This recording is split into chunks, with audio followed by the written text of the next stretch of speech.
Assalamualaikum, Shalom, Om Swastiastu, Namo Buddhaya, dan salam kebajikan untuk kita semua. Selamat pagi Pak Heri selaku dosen mata kuliah kriminologi. Sebelumnya, perkenalkan saya Beliana Herlina dengan NIM 205210083 dari kelas kriminologi kelas A. Pada kesempatan video kali ini, saya akan mempresentasikan tentang kriminologi sebagai penilaian ujian tengah semester ganjil saya. Pertama, saya akan menjelaskan tentang apa itu kriminologi. Kriminologi atau kriminologi adalah ilmu kejahatan sebagai disiplin ilmu sosial atau non-normatif disiplin yang mempelajari kejahatan dari segi sosial. Kriminologi disebut sebagai ilmu yang mempelajari manusia dalam pertentangannya dengan norma-norma sosial tertentu, sehingga kriminologi juga disebut sebagai sosiologi kejahatan. Kriminologi ini berusaha untuk memperoleh pengetahuan dan pengertian mengenai gejala sosial di bidang kejahatan yang terjadi dalam masyarakat, atau dengan perkataan lain, mengapa sampai terdakwa melakukan perbuatan jahat itu. Ada juga pengertian kriminologi menurut Enrico Ferri. Menurutnya, kriminologi berarti berusaha untuk memecahkan masalah kriminalitas dengan telaah positif dan juga fakta sosial. Kejahatan itu termasuk setiap perbuatan yang mengancam kolektif dan dari kelompok yang menimbulkan reaksi. Pembelaan masyarakat berdasarkan pertimbangannya sendiri. Ada juga menurut Paul Topinard. Menurut beliau, kriminologi ini berarti suatu usaha atau suatu cabang ilmu kejahatan yang mempelajari soal-soal kejahatan. Nah, dari sini kita bisa mengetahui bahwa kriminologi itu berasal dari kata krimen dan logos, yang artinya krimen sendiri adalah kejahatan dan logos itu adalah ilmu, yang dimana berarti kriminologi adalah ilmu kejahatan. Pada kesempatan kali ini, agar kita dapat lebih mudah memahami materi yang akan saya sampaikan, saya akan mencantumkan sebuah kasus yang cukup gempar di kalangan masyarakat Indonesia yang terjadi pada tahun 2015 lalu, yaitu adalah kasus pembunuhan seorang anak yang bernama Angeline. Dengan kasus ini, saya ingin menjelaskan apakah sebenarnya teori yang ada di kriminologi ini masih sangat relate dengan perkembangan kasus kejahatan di Indonesia? Apakah yang mendorong pelaku untuk melakukan tindak kejahatan dari sisi kriminologi? Maka dari itu, simaklah materi setelah ini. Kasus pembunuhan Angeline adalah sebuah peristiwa tragis yang terjadi pada tahun 2015 di Indonesia. Angeline adalah seorang anak perempuan berusia 8 tahun yang ditemukan tewas dengan luka-luka di sekujur tubuhnya. Kasus ini tentunya sangat menghebohkan dan mendapat perhatian media serta masyarakat yang sangat luas. Angeline dinyatakan hilang oleh keluarga angkatnya pada tanggal 16 Mei 2015, dan ternyata bocah malang tersebut ditemukan di jalan Sedap Malam Denpasar, Bali dalam keadaan meninggal pada tanggal 10 Juni 2015. Jasadnya ditemukan dalam keadaan sudah membusuk karena telah dikubur di dekat kandang ayam, di bawah pohon pisang, ditutup sampah, dan terkubur bersama boneka kesayangannya. Setelah dilakukan pemeriksaan, ternyata pembunuh bocah malang tersebut adalah ibu angkatnya sendiri yang bernama Margriet Megawe, yang dimana beliau dihukum seumur hidupnya, dan pelaku kedua adalah mantan pembantunya yang bernama Auguste yang dihukum dengan 10 tahun penjara. Kemudian saya akan menjelaskan teori yang terdapat dalam kriminologi itu sangat banyak sekali.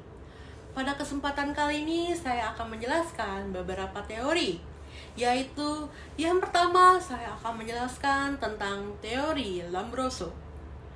Di dalam teori ini, beliau menjelaskan mengenai 13 ciri fisik seseorang yang menurut teori ini cenderung dapat melakukan kejahatannya. Di antaranya adalah yang pertama, ketidaksimetrisan wajah dan kepala. Yang kedua, telinga yang lebar seperti telinga kera, bibir yang lebar, dagu yang mundur, hidung yang memelintir, tulang pipi yang menonjol, tangan yang panjang, kerutan kulit yang menonjol, jemari-jemari dan jempol yang sangat besar. Di dalam teori Lombroso juga dijelaskan mengenai bagaimana jiwa seseorang untuk melakukan kejahatan itu bisa muncul. Yang pertama adalah born criminal, yang dimana born criminal adalah bakat jahat yang ada sejak lahir yang terdapat pada sepertiga dari seluruh penjahat. Yang kedua ada insane criminal, yakni bukanlah penjahat sejak lahir. Mereka lahir disebabkan oleh jiwa penyakit dan perubahan di dalam otak yang cenderung mengganggu. Yang ketiga ada criminaloid, golongan terbesar penjahat yang terdiri dari orang-orang yang tidak memiliki ciri fisik yang khas, tidak memiliki sakit jiwa yang nampak, akan tetapi susunan mental dan emosional sedemikian rupa sehingga dalam keadaan tertentu mereka dapat melakukan perbuatan yang sangat kejam dan juga jahat. Yang kedua adalah teori William Sheldon. Pada tahun 1942, Sheldon menggunakan somatype. Apa sih itu somatype? Somatype itu adalah bentuk tubuh. Hal ini dipergunakan oleh Sheldon untuk melihat potensi kriminal seseorang dari bentuk tubuhnya. Ada 3 bentuk tubuh yang diuraikan oleh Sheldon, yaitu adalah yang pertama, ectomorph. Apa sih itu ectomorph? Ectomorph adalah bentuk tubuh yang cenderung kurus dan juga tinggi, cenderung introvert dan berbeda. Yang kedua ada endomorph. Endomorph adalah bentuk tubuh yang bulat dan berat, cenderung ceria dan mulai bergaul. Yang ketiga atau yang terakhir itu adalah mesomorph. Ini adalah bentuk tubuh ideal dan juga berotot, cenderung petualang dan sangat agresif. Itulah tentang beberapa teori-teori bisa saya jelaskan. Kemudian saya akan lanjutkan dengan hubungan dari teori yang telah saya jelaskan dengan kasus Angeline. Bisa kita lihat dari fisik dan kepribadian dari pelaku utama kasus ini, yaitu adalah Margriet McGawe. Jika dikaitkan dengan teori Lombroso terhadap apa yang dijelaskan bahwa ciri seseorang penjahat seperti sebelumnya, maka ciri fisik dari Margriet McGawe tidak menunjukkan seorang pelaku kejahatan yang dijelaskan oleh Lombroso.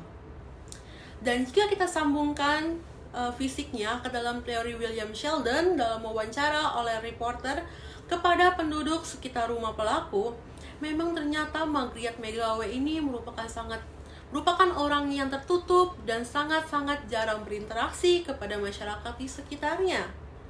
Dan ada seorang yang diwawancara menjelaskan bahwa dirinya pernah dimarahi oleh Margriet McGawe karena mengajak ngobrol Angeline yang pada saat itu berada di gerbang rumahnya. Yang dimana saat itu Angeline sedang berada di depan gerbang rumahnya dan kemudian bertemu dengan tetangganya. Saat ingin diajak ngobrol, ternyata ada Margriet di sana yang akhirnya diomeli. Sehingga apabila disangkutkan ke dalam teori ini, beliau termasuk dalam kategori ectomorph. Maka dari itu, sebenarnya tidak semua pernyataan teori ini bisa disangkutkan ke dalam sebuah kasus. Karena pada zaman sekarang sudah banyak orang yang tidak dijelaskan cirinya di dalam teori yang di atas itu, banyak yang menjadi pelaku kejahatan. Atau secara singkat sebenarnya bisa kita sebutkan bahwa teori tidaklah menjadi patokan pengukur untuk mencari seorang pelaku kejahatan. Karena bisa saja orang yang kurus dan pendek itu sudah melakukan kejahatan, apalagi sekarang banyak sekali orang yang berpendidikan yang melakukan tindak kejahatan. Setelah mengetahui hubungan teori dan kasus ini, saya akan menjelaskan mengenai faktor pendorong seorang pelaku kejahatan untuk melakukan kejahatan dari sisi kriminologi. Yang pertama yaitu keuntungan ekonomi.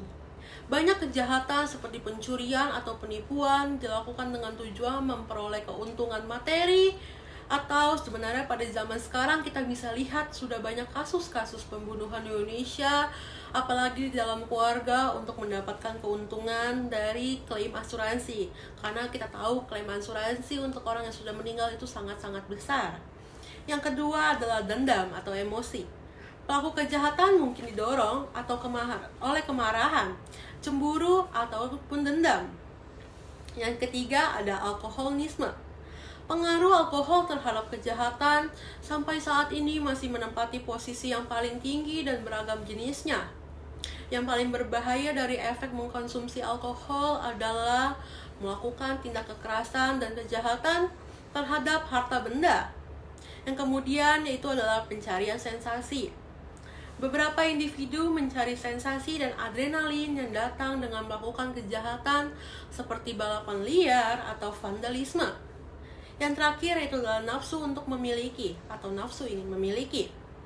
Dalam kehidupan masyarakat, nafsu ingin memiliki dari golongan miskin dibangkitkan oleh kekayaan yang dipertontonkan. Namun ditekan oleh ajaran kesusilaan bahwa hal tersebut adalah dosa.